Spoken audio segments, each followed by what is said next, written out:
Mas chegou um momento importante do programa.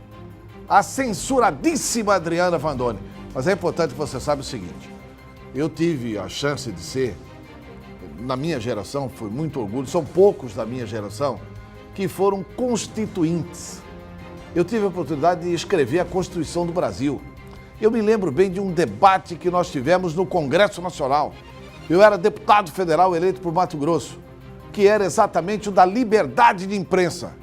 E nós escrevemos no artigo 220, parágrafo 2º da Constituição da República do Brasil. Está lá. É proibida toda e qualquer censura de natureza política, ideológica ou artística. E o que é, se não uma manifestação de proibir a livre manifestação do pensamento, a proibição que ainda prevalece, porque não foi derrubada em instância superior, para que a Adriana Vandoni não possa tratar o deputado José Riva como reeducando.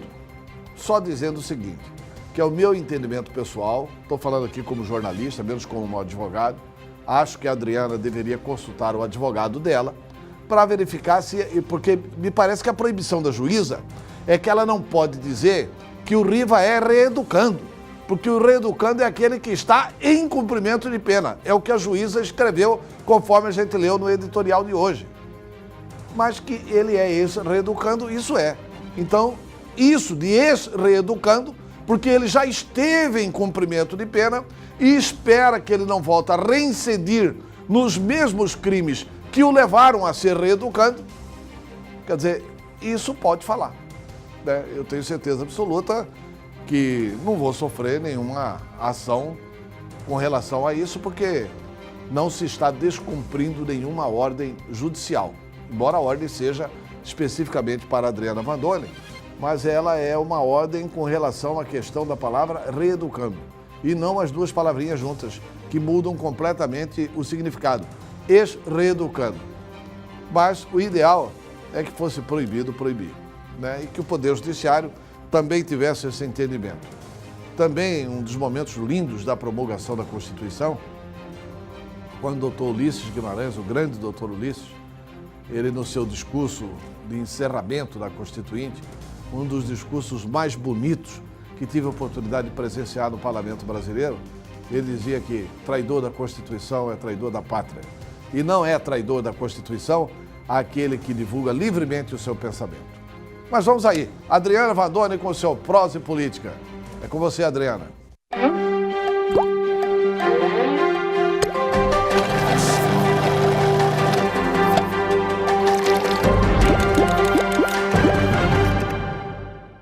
Boa tarde. Depois da avalanche de denúncias, investigações, operações da Polícia Federal, do GAECO, da Polícia Civil, depoimentos e o diabo a quatro, ficou escancarado como funciona a esbórnia política brasileira. Mas quantos desses políticos foram afastados? Não digo nem da vida pública, mas dos cofres públicos.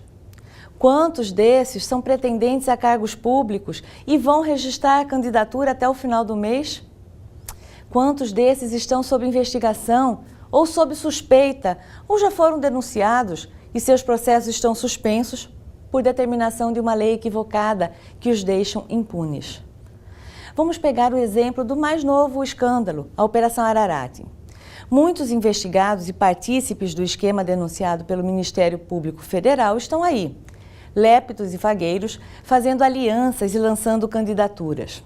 Um deles, Éder Moraes, está recolhido na Papuda. Mas nem o hoje presidiário Éder, nem seus antigos comparsas, livres ou ainda livres, foram julgados.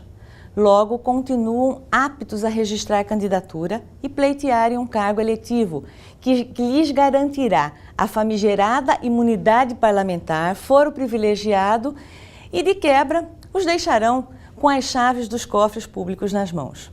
Isso mesmo. Meus caros, Éder Moraes pode se candidatar de lá de dentro da Papuda. Ele não teve os direitos cassados. O Brasil está coalhado de políticos que possuem processos nas costas e continuam se candidatando. Dentre os muitos delitos, existem alguns gravíssimos que implicam desde desvio de milhões de reais, obras superfaturadas, concessão de privilégios a empresas, falsificações, lavagem de dinheiro, evasão fiscal e até, acreditem, sequestro e assassinato. Os milhões que deveriam ser revertidos em benefício da população são roubados e só serve para aumentar o patrimônio dos ladrões engravatados. Os casos de assassinatos possuem características próprias, ou foram para aniquilar concorrentes ou calar um denunciante, mesmo que este fosse correligionário. Mas se a polícia não consegue impedir, se a justiça não consegue barrar, depende de quem tirar ou não deixar entrar esses vermes na vida pública. Aí você pensa, ora, se a legislação eleitoral brasileira permite essas situações escabrosas, então a responsabilidade deveria ser dos partidos políticos, que deveriam selecionar seus candidatos seguindo critérios de moralidade e vida pregressa. Esqueçam. No Brasil de hoje, parece que quanto mais se rouba dos cofres públicos, mais poder tem dentro dos partidos.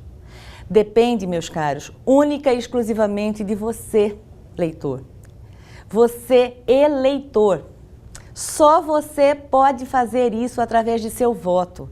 Por isso, antes de decidir em quem vai votar, pesquise, analise, pergunte, tente se informar da vida do candidato.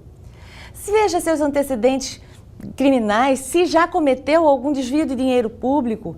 Pesquise até seus ancestrais para ver se a família não é unida pelo crime. Hoje há instrumentos para saber quem é quem. Basta usar a internet e pesquisar. Garanto a você que vale a pena.